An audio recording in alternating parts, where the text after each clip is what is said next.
Salut YouTube. Aujourd'hui, je vais vous parler d'un couteau qui, à mon avis, est un excellent couteau. Un couteau qui est fait par Condor. Et le voilà. Je parle de Condor Trivitata Puko. J'espère que je me suis bien rappelé le nom du couteau, comme parenthèse. Bon, le voilà. Il vient avec cet étui qui est en cuir, avec deux ponts de ligature, qui est cousu. Et puis, ici, est attaché avec cette pièce de métal. L'étui est acceptable, n'est pas extrêmement qualitatif, mais bon, il fait son travail. On peut tenir notre couteau à l'intérieur sans problème. Un minus, c'est qu'on n'a pas le petit trou pour évacuer l'eau qui éventuellement peut pénétrer, peut entrer dans l'intérieur. Bon, le couteau est retenu à l'intérieur par la friction.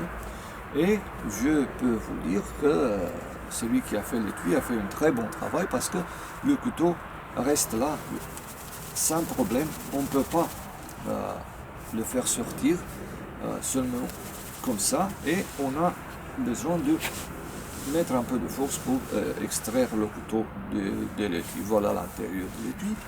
Bon, et voilà le couteau. Le couteau est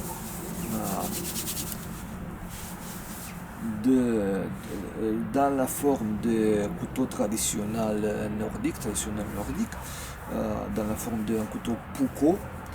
Il est fait d'acier 1095, un acier qui est acceptable. Et on a aussi le manche qui est fait de micarta et avec de lignées rouges, redliners. Il est attaché au couteau comme ça. On a ici un trou pour lier notre dragon. Je ne suis pas un très grand fan de cet très grand admirateur de ce trou. Je ne l'aime pas là. Je le préfère dans cette partie de la manche parce que ici risque de me déranger. Bon. Le manche est très confortable et en même temps la micarta n'est pas polichée, n'est pas fait pour être jolie, mais elle est faite pour être très utile. Ça veut dire que même si j'ai la main mouillée ou même gelée, je ne risque pas de perdre le couteau de ma main. Bon, allons-y faire un peu de test. On a ici un peu de bois, de chêne qui est très séché et très dur en même temps. On va faire un peu de batoning.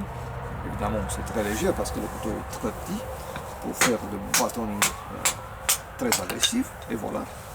Le couteau se débrouille même sur une pièce de bois qui est difficile à travailler.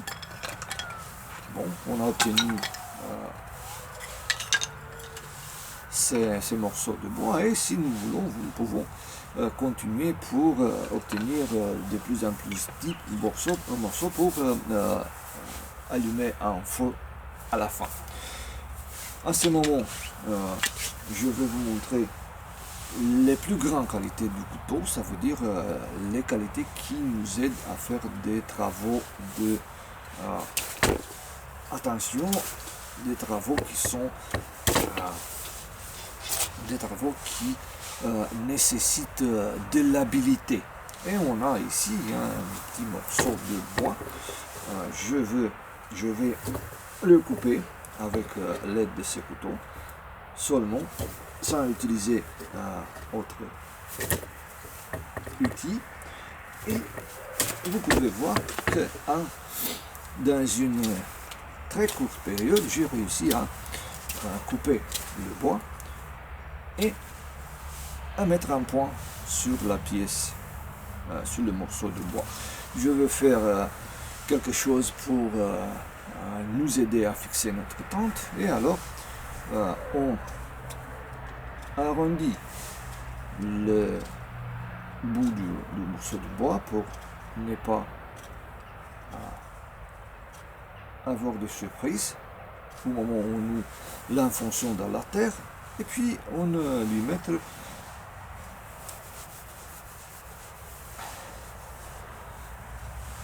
cette coupure en forme de 7 qui nous aidera à lier notre corde à cette pièce de bois. Le voilà. Bon, si nous voulons, nous pouvons la faire plus accentuée, et à ce moment nous avons obtenu quelque chose pour attacher notre tente. Bon, de nouveau je vais vous montrer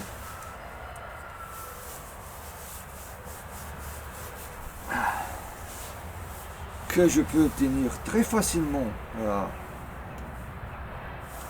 cette coupure en bois qui m'aidera à attacher quelque chose sur le feu. Et voilà, on a fait la coupure en X, et puis on excave le matériel qui est de plus. C'est très facile avec ce couteau qui coupe extrêmement bien. Vous avez vu que je n'ai pas utilisé un bâton pour faire les coupures nécessaires, parce que les coupes nécessaires, parce que le couteau coupe très bien. Je n'ai pas besoin d'utiliser autre chose. Et voilà, c'est très efficace et très facile à travailler. Je ne sens aucune fatigue. Le voilà, ce que je voulais obtenir. À ce moment, rien ne m'empêche d'utiliser ces pièces de bois pour mettre mon pot sur le feu. Bon, comme je vous ai dit, le couteau coupe très bien, et le manche est assez bien fait, très bien fait même, pour que ma main ne fatigue pas. Mais la vraie qualité, qui fait ces couteaux extraordinaires réside dans le fait que je peux obtenir des copeaux de bois, de feather stick, qui sont très fins, très vite, et sans que ma main fatigue. Vous voyez, c'est extrêmement facile pour moi d'obtenir cette feather stick qui nous aideront à obtenir un feu, ou à commencer un. Voilà. La seule chose que nous devons avoir dans notre attention est que les moutures est scandinave, et alors le couteau a la tendance de mordre très profondément dans le bois. Mais si on regarde la modalité d'utilisation du couteau, et on maîtrise un peu, et ne laissons pas notre couteau de s'enfoncer très profondément en bois, nous pouvons obtenir des copeaux de bois qui sont très fins, et en même temps très fins, presque comme le papier, très subtil. Et voilà, sans m'efforcer trop, même si je travaille avec une pièce de chêne qui n'est pas recommandée pour obtenir des feather stick, vous voyez que j'ai obtenu des copeaux qui sont assez faciles, assez légers, assez fins, pour obtenir un feu ou pour nous aider à maintenir un qui est déjà allumé. Et voilà, à ce moment, je n'utilise que la pointe du couteau qui est très aiguë et qui, très affûtée, pardon, et qui